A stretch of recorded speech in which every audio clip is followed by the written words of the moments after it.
Elden Sánchez, gracias por tu ayuda, gracias por todos los que laboran en el Maná, como siempre, reconociendo su trabajo y su esfuerzo, y también a los pastores que nos acompañan y ministros en la intercesión de diferentes países del mundo. Muchas gracias por estar con nosotros.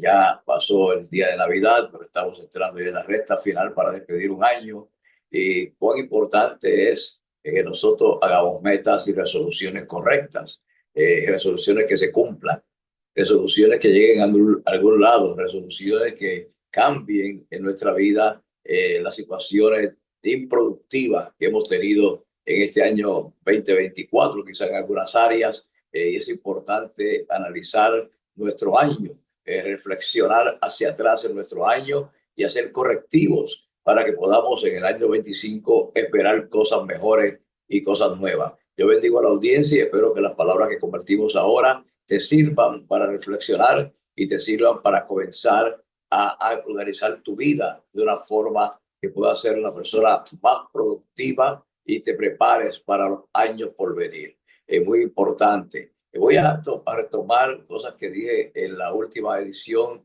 del Maná del Nuevo Día, el pasado jueves, cuando hablé de metas de una buena administración. Quiero retomarlas y retocarlas para entrar en otros puntos importantes que queremos compartir en el día de hoy. Si usted recuerda, yo dije que la voluntad de Dios siempre es que seamos prosperados en todas las cosas. Eso es claro en tercera de Juan 2, pero la escritura también señala que esa prosperidad no es como un cheque en blanco o una lotería que uno se saca, ni un golpe de suerte. Es producto de una gestión sabia. Dios te da la gracia, te da el poder para hacer la riqueza, pero no te da a ti la riqueza, te da el poder para hacerla y te da la sabiduría para que tú comiences a alcanzar la riqueza, a encontrarla y a ponerla de tu lado. Quiere decir que es un trabajo conjunto. No es que uno se va a levantar una mañana o en la noche y en la mañana cuando se levante toda la situación económica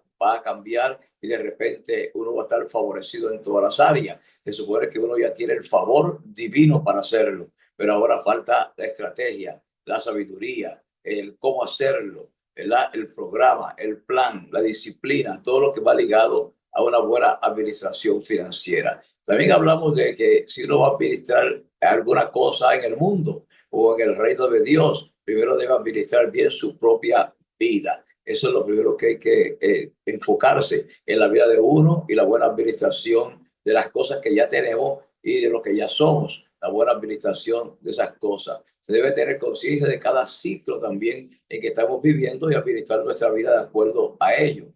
Pablo nos amonesta diciendo, primera de Corintios, capítulo 13, versos 11 y 12, él dice, cuando yo era niño, hablaba como niño, pensaba como niño, juzgaba como niño. Pero mire lo que dice, va, cuando ya fui hombre hecho, dice esta versión, cuando ya fui hombre hecho, dejé lo que era de niño. Mas cuando ya fui hombre, dejé de hacer las cosas que yo hacía anteriormente y que las hacía por ignorancia, por falta de capacidad, porque era una etapa anterior, pero ya he subido de nivel y estoy en una nueva etapa. Quiere decir que en cada etapa de su vida usted necesita nueva sabiduría, más inteligencia, educarse mejor, aconsejarse mejor, dejarse llevar, dejarse guiar por personas que han transitado ese camino. Muy importante.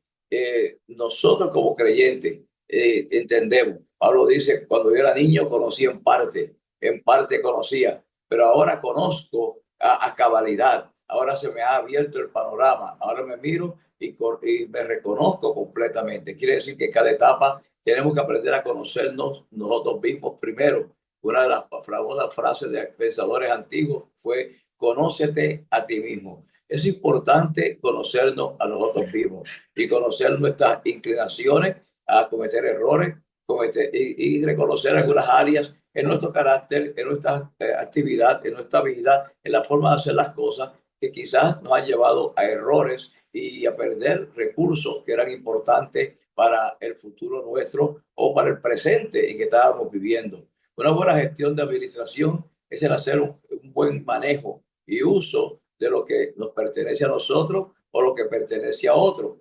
Claro está, sabemos que todo al final y al fin del cabo pertenece a Dios, pero Dios nos da cosas a nosotros para que las disfrutemos y las administremos. Y algunas otras personas a veces ponen cosas en nuestras manos para que las usemos o las administremos. Yo tengo personas que me han llamado, me dicen, apóstol, tengo esta cantidad de dinero y quiero invertirla. ¿Usted me puede ayudar? ¿Me puede decir qué puedo hacer con ese dinero? O si usted hace alguna inversión, me puede incluir en esa inversión. Y lo hemos hecho. Cuando fundamos Hombres y Mujeres Cristianos de Negocio, nos juntamos un grupo de hombres cristianos, hombres y mujeres cristianos, claro está, de negocio, nos juntábamos y allí dilucidábamos no solamente inversiones, oportunidades que habían, y juntos poníamos nuestro dinero para hacer inversiones y para lograr pues, mejorar nuestra vida y la condición social, económica de nosotros y nuestra familia. Muy importante, pero también allá había educación. Nosotros teníamos ahí educación en cada sección. Cada vez que nos reuníamos había un tema relacionado con negocios en el cual nos educábamos, y había personas que han tenido éxito en esas áreas y que conocen sobre el tema, porque a veces uno trae personas que conocen mucho académicamente, pero en su vida personal están quebrados porque no ponen en práctica lo que dicen que saben o lo que saben. Nosotros traíamos personas que tenían resultados verificables para que nos hablaran de cómo llegaste a tener esos resultados. Y así fuimos creciendo e influenciando nuestras vidas y impulsando a otros a querer hacer lo mismo en el futuro por su propia cuenta. Muy importante. Entonces, una gestión administrativa es el hacer buen uso, el manejo correcto de lo que pertenece a uno o a otro. Y la meta es aumentar lo que se nos confía, lo que se nos pone en las manos, obtener ganancia, siempre con la conciencia de que al fin y al cabo debemos dar cuenta de nuestra mayordomía, si la hicimos en justicia, en verdad, si pensamos en el pobre, si no sacamos provecho de una persona en necesidad, porque hay personas que buscan personas en necesidad para sacar provecho, ¿verdad? Y yo sé que así como hacen grandes negocios y la gente tiene grandes ganancias, pero nosotros no debemos pensar en eso. Debemos pensar que alguien en necesidad no debe ser el blanco de nuestra deseo de prosperidad. Eso es muy importante. La Biblia dice, bienaventurado el que piensa en el pobre. En el día malo el Señor lo librará. Entonces, muy importante, si nos protege al pobre, en vez de sacar ventaja de él, Dios se encargará de ayudarnos a encontrar los negocios correctos y la forma correcta de obtener los recursos. ¿Cómo nos aseguramos de no fracasar en el uso y manejo de inversiones cuando lo hacemos con nuestros recursos o recursos que nos han sido asignados? Pues, en primer lugar, aprendiendo principios de mayordomía y administración, como, por ejemplo, yo, nunca pongas todos tus huevos en la misma canasta. Y te dirá, pero eso no es un principio de administración, eso es una frase común. Sí, pero tiene sabiduría. En el mundo administrativo sería diversifica tu inversión. Diversifica tu inversión. En otras palabras, no pongas todo tu dinero en una sola cosa. Diversifícala. Porque de repente nos enamoramos de algo, de un producto o de alguna cosa y decimos esto todo el mundo lo va a comprar, es fantástico, a mí me gusta, es perfecto que te gusta, pero de repente tu público no le va a gustar, de repente la gente que está alrededor no lo necesita o tiene otras ideas o tiene otras prioridades. Entonces es importante que no nos guiemos por la emoción, ni por nosotros mismos, ni por lo que nos gusta o no nos gusta en asuntos de negocio. Tenemos que pensar qué es lo que la gente necesita. Es igual que el trabajo misionero y es igual que Dios, Jesucristo. Yo siempre digo que Jesucristo se manifiesta a la gente en la forma de su necesidad. Si para alguien tiene hambre, para él Jesucristo es el pan de vida. Y tiene sed, es el agua que salta para vida eterna. Si está confundido, Él es nuestra paz. Si está necesitado de que se le haga justicia, Él es nuestra justicia. Él se manifiesta siempre en la forma de lo que necesitamos, para dejarnos saber que nos ama y para dejarnos saber que Él está allí para nosotros. Entonces, igualmente en todo lo que hacemos y emprendemos, tenemos que pensar en nuestro público, lo que necesitan realmente para poderlos ayudar. Hay productos que no se deben vender, aunque den mucha ganancia. ¿Por qué? Porque si no estamos convencidos que ese producto ayuda a la gente, ¿por qué vendérselo? ¿Y por qué decirle que los ayuda? ¿Y por qué tratar de convencer a la gente en cosas que sabemos que no valen la pena, que no valen ese dinero? Como creyentes y como comerciantes o empresarios cristianos, es importante que nosotros siempre tengamos nuestra conciencia activada para nosotros pensar en el prójimo, no solamente en el dinero ni lo que va a producir ese trabajo o ese producto. Si vas a invertir en un producto, asegúrate que lo conoces al dedillo, que crees en los resultados, que lo has probado tú mismo y que tú mismo lo comprarías si tuvieras que comprarlo. No hagas nada solo por dinero. Siempre piensa en el bienestar de los demás. Esto es muy importante. La gente usa a José, el patriarca, como modelo de una administración extraordinaria, como modelo de una persona que tuvo éxito en todas sus gestiones, en la casa de su padre, en la casa de Potifar, en la cárcel y luego en la casa de Faraón.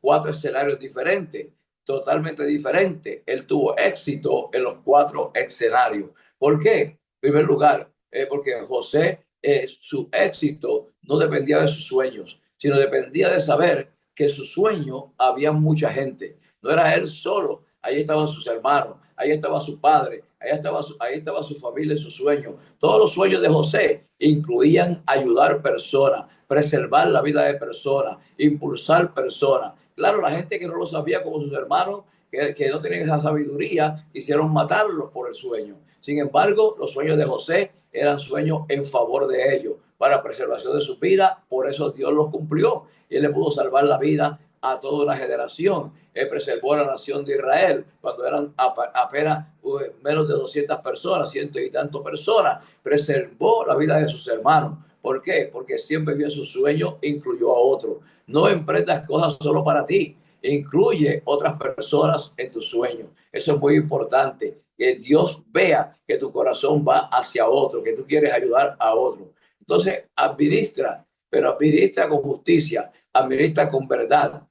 Si vas a prestar, la Biblia habla sobre el tema de préstamo, que es muy común entre los latinos, que hacen cuchivar, que hacen, que sé yo qué, le tienen diferentes nombres, que cada uno pone dinero ahí, y al fin del mes en la factoría, ese dinero le toca a uno de los socios. Y el mes que viene, todo el mundo va a separar poniendo dinero en un cuchivar, como le llaman, no sé cómo tienen otro nombre en otros países, van poniendo dinero ahí y al fin del mes le toca al otro, como una lotería. Pero es una tontería, es una estupidez, porque al fin y al cabo tu dinero no gana nada, simplemente lo recibes de vuelta. Eventualmente es el mismo dinero que estás recibiendo. En segundo lugar, no solo no gana interés, corres el riesgo de que esa persona que aguante ese dinero, esos recursos, se enferme, se muera o se vaya del trabajo sin decir nada a nadie y perdiste tu dinero. Entonces no es una buena forma de administrar. Tenemos que tener cuidado con nuestros recursos y los recursos que Dios pone en nuestras manos. Hay que administrar con justicia. Y se presta,